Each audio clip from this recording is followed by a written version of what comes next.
My name is Blake Karasik. My thesis project was the vertical farm.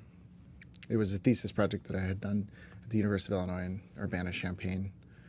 The basic form of the building comes from the idea of verticality, so it needed to be tall. And it's set out in Lake Michigan because there's an abundance of water, there was no shading problems, and there's an added effect of light reflecting off the surface of the lake, adding to the natural light.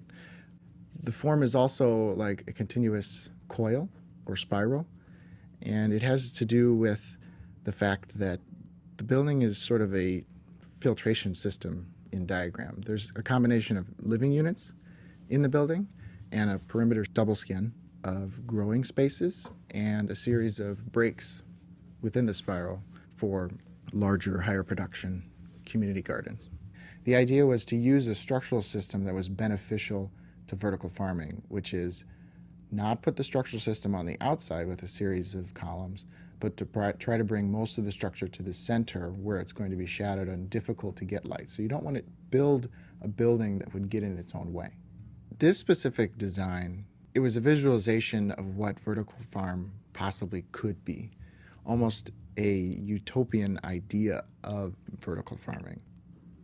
I am currently studying to be an architect. I am very interested in vertical farming from the architecture side.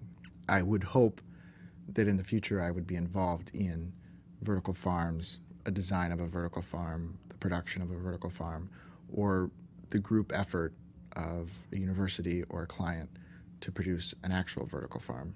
We're not really waiting on technology. Technology has sort of makes this possible because we grow lettuce in hydroponic farms currently. We just haven't stacked them together. I feel the technology and the pieces are there. They just need to be combined. So this is a vertical farm type O2. It has 12 6-meter high floors of indoor farming space, which will total to 2,600 meters squared of indoor farming per floor. The look of the building is very important because the form actually becomes a function in itself. The first vertical farm designs are going to be making a big statement, a big impact. A lot of people are going to be criticizing them. The part of the design that I'm probably most proud of would be the way the light gets in, the use of the reflective edge, the light shelf that goes around the edge of the building, really just in the way that it uses its natural light. The design is currently proposed for Taiwan, prototype, and if all goes well, we hope to see it within eco-cities within China within the next few years. In architecture because I love designing, but I came to vertical farming through more of an ethical agenda, I suppose you'd say. I think it makes you feel good to be able to try and use your field of expertise to try and help the world. If you can look at the world crises and come up with an architectural solution, then that's what drives me, yeah. As SOA architect, we are working for 3 years now on several projects of vertical farms. We are working on this cactus tower, which is a very high tower, but with a very little space on the ground.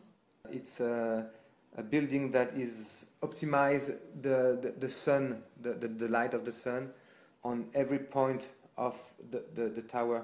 It's all made of glass and it's very thin, so everybody from the street can see the farming is going on and the works, which is a good thing for the city, you know. The Living Tower is a very strong project because it looks like a normal skyscraper, but it includes a farm inside. It is really architecture.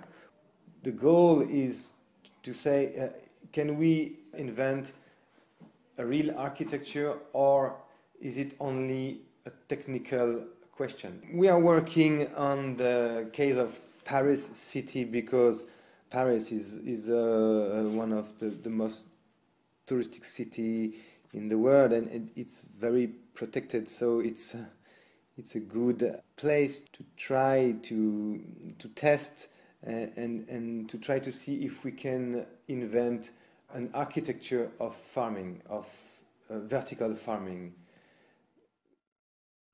My name is Meyer Harrell. I'm an architect at Weber Thompson in Seattle.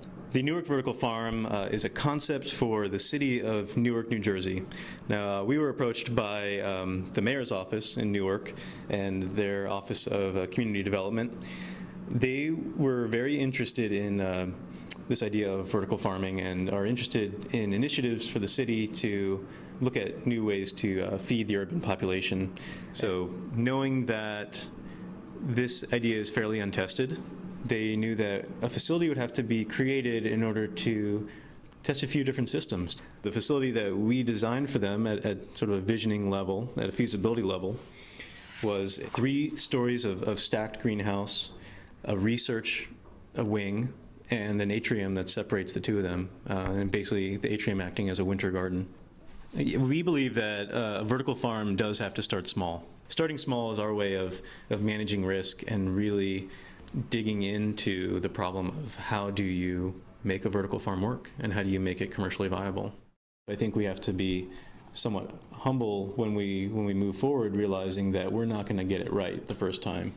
It's my personal belief that when you bring food production closer to where people are living and working, and they can see it and touch it and smell it and taste it, I think you start to challenge that narrative right now that says that food is cheap. And I think that paradigm shift alone could be enough to change the way that agriculture works right now.